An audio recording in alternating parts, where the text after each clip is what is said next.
नमो नमः। आप सभी का हार्दिक अभिनंदन। आइए श्री विष्णु पुराण के पंचम अंश के दूसरे अध्याय का पाठन आरंभ करते हैं।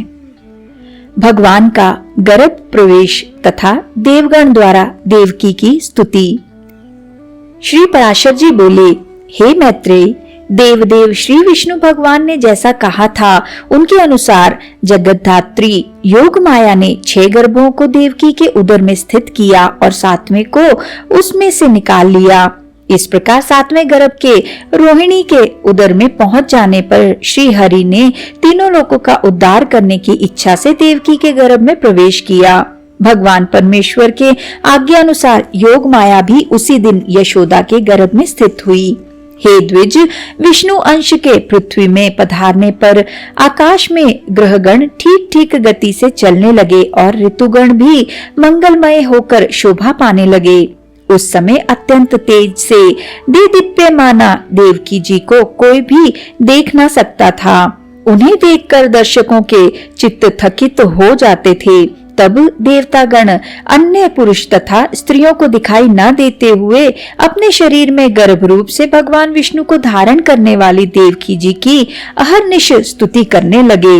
देवता बोले, हे शोभनी, तू पहले ब्रह्म प्रतिबिंब धारिणी मूल प्रकृति हुई थी और फिर जगत विधाता की वेद गर्भा वाणी हुई।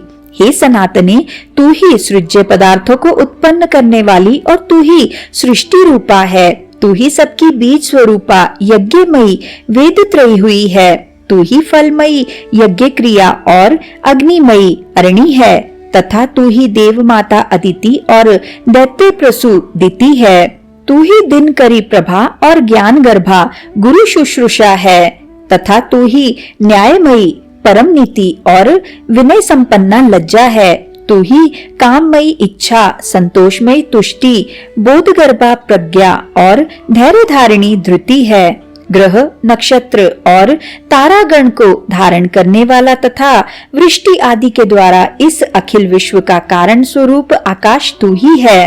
हे जगद्धात्री, हे देवी, ये सब तथा और भी सहस्त्रों और असंख्य विभूतियां इस समय तेरे उदर में स्थित हैं। हे शुभे, समुद्र, पर्वत, नदी, द्वीप, वन और नगरों से सुशोभित तथा ग्राम, खरवट और खेतादि से संपन्न समस्त पृथ्वी, संपूर्ण अग्नि और जल तथा समस्त वायु, ग्रह, नक्षत्र एवं तारागणों से चित्रित तथा सैकड़ों विमानों से पूर्ण सबको अवकाश देने वाला आकाश, भूरलोक, भूवरलोक, स्वरलोक तथा मह, जन, तप और ब्रह्मलोक पर्यंत संपूर्ण ब्रह्मांड तथा उनके अंतर्वर्ती देव, असुर, गंधर्व, चारण, नाग, यक्ष, राक्षस, प्रेत, गुह्यक, मनुष्य, पशु और जो अन्य जीव हैं, हे यशस्विनी, वे सभी अपने अंतर्गत होने के कारण जो श्री अनंत सर्वगामी और सर्वभावन हैं तथा जिनके रूप, कर्म, स्वभाव तथा बालत्व, महत्व आदि समस्त परिमाण, परिच्छेद विचार के विषय में नहीं हो सकते, वे ही श्री विष्णु भगवान तेरे गर्भ में स्थित हैं। तू ही स्वाहा, स्वधा, विद्या, सुधा और आकाश स्थिता ज्योति है। संपूर्ण लोकों की रक्षा के लिए ही तूने पृथ्वी में अवतार लिया है। हे देवी, तू प्रसन्न हो। हे शुभे, तू संपूर्ण जगत का कल्याण कर। जिसने इस संपूर्ण जगत को धारण किया है, उस प्रभु को तू प्रीति पूर्वक अपने गर्भ में धारण कर। इसी के साथ आज के इस सुंदर पाठन को हम यहीं पर विराम देते हैं और अगले अध्याय के पाठन के लिए हमारे साथ फिर से जुड़िएगा। आइए विष्णु जी के इस सुंदर मंत्र से आज के पाठन का समापन करते हैं। ओम नमो भगवते वासुदेवाय। ओम नमो भगवते वासुदेवाय। ओम नमो भगवते वासुदेवाय। ओम नमो भगवते वासुदेवाय।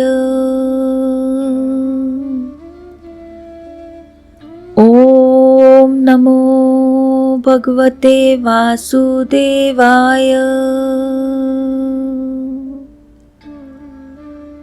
ओम नमो भगवते वासुदेवाय। ओम नमो भगवते वासुदेवाय। धन्यवाद।